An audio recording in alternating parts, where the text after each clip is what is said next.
This fish has rotted in a box for 6 months, and people still pay to eat it. This shark meat, if prepared incorrectly, can actually poison you. Yet somehow, the Vikings discovered a way to survive on it.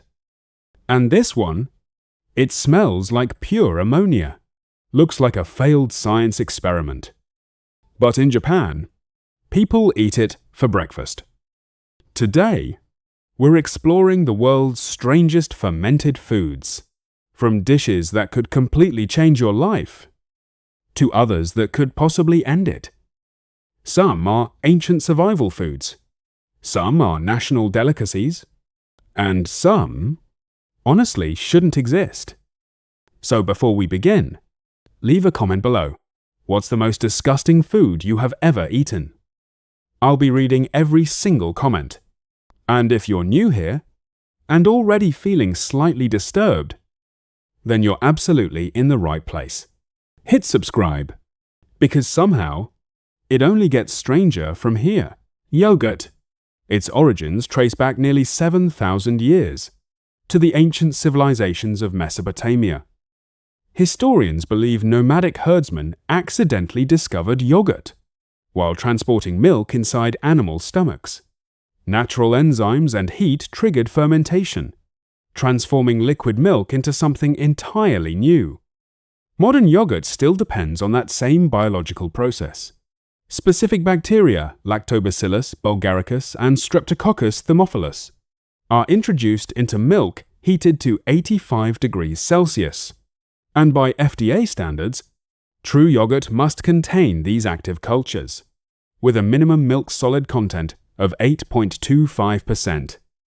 The result is luxuriously thick and creamy, brightly tangy, smoothly acidic, with a fresh, clean sharpness that feels dramatically different from overly sweet commercial versions.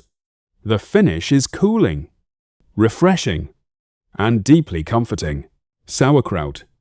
Despite its unmistakably German identity, sauerkraut actually began in China more than 2,000 years ago.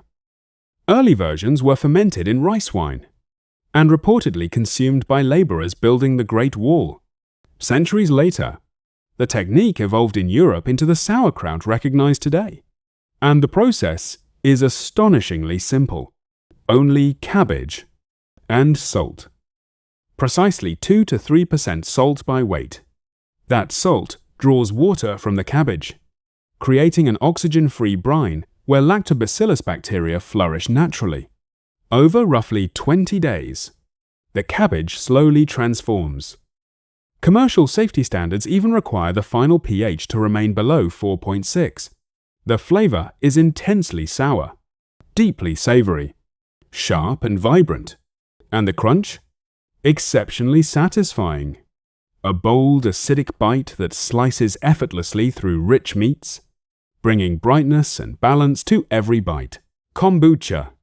Originating in northeast China around 220 BC during the Qin dynasty, kombucha was once celebrated as the tea of immortality. Its creation revolves around one unusual ingredient, a living culture known as a SCOBY, a symbiotic culture of bacteria and yeast. When added to sweetened tea, the yeast consumes sugar and converts it into alcohol. Then the bacteria transform that alcohol into acetic acid, a slow biological dance lasting up to 2 weeks. Commercial regulations even require the final alcohol content to remain below 0.5%. The finished drink is lively and effervescent, sweet yet sharply sour. The carbonation crackles across the tongue, while the acidic tang delivers a crisp, cider-like bite. Refreshing, energetic, remarkably complex, far beyond the simplicity of ordinary soda. Miso. Introduced to Japan by Chinese Buddhist monks during the 7th century, miso eventually evolved from a luxury item into a foundational part of everyday Japanese life. The process begins with steamed soybeans, combined carefully with salt and koji, a cultivated fungus known scientifically as Aspergillus oryzae. Then comes time. sometimes weeks, sometimes years. As the mixture ages inside cedar barrels, its flavor deepens into extraordinary complexity. Japanese agricultural standards even classify miso according to ingredients like rice or barley. But regardless of the variety, one characteristic defines them all: umami. Deeply aged red miso is especially intense. Salty, earthy, profoundly savory. Its rich concentration coats the palate with warmth, creating a flavor experience that feels almost overwhelming in its depth. Tempeh.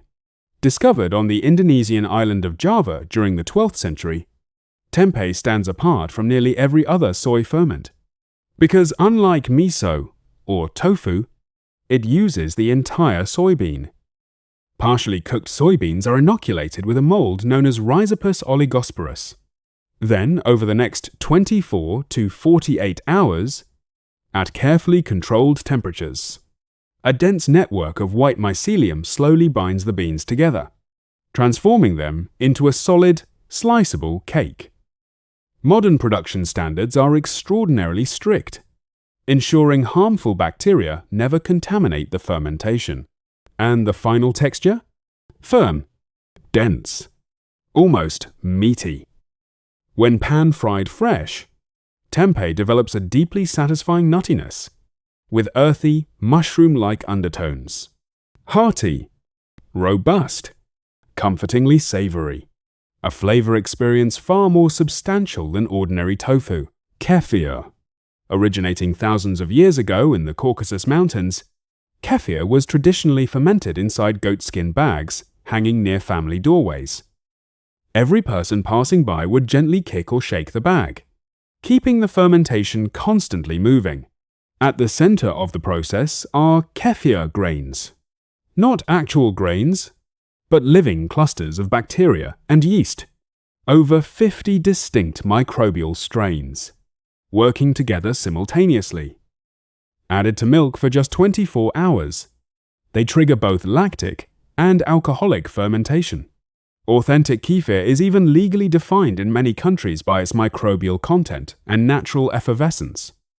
The texture is thinner than yogurt, but the flavor is dramatically sharper. Brightly tart, slightly yeasty, with tiny prickles of carbonation dancing across the tongue. Refreshing, complex, and unexpectedly alive. Natto. According to Japanese legend, natto was discovered accidentally during the 1080s by the samurai Minamoto no Yoshie. Boiled soybeans wrapped in straw were left to ferment naturally, introducing a bacterium known as Bacillus subtilis. Today, that same fermentation is recreated with carefully controlled bacterial cultures. Steamed soybeans ferment at roughly 40 degrees Celsius, creating powerful enzymes like nattokinase. But natto is famous for something else entirely. Its texture. Sticky, stringy, almost web-like.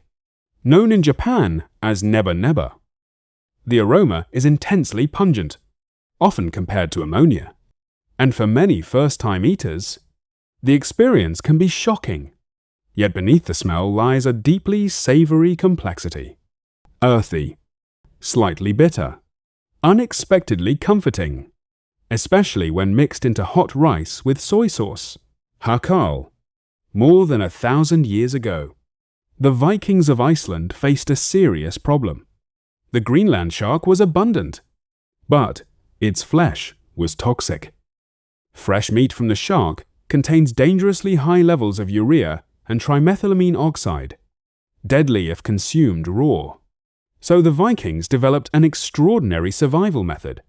The meat was buried underground beneath sand and stones, allowing toxic fluids to drain away while bacteria slowly fermented the flesh. Weeks later, the shark was removed and hung to dry for several more months. The final result is infamous.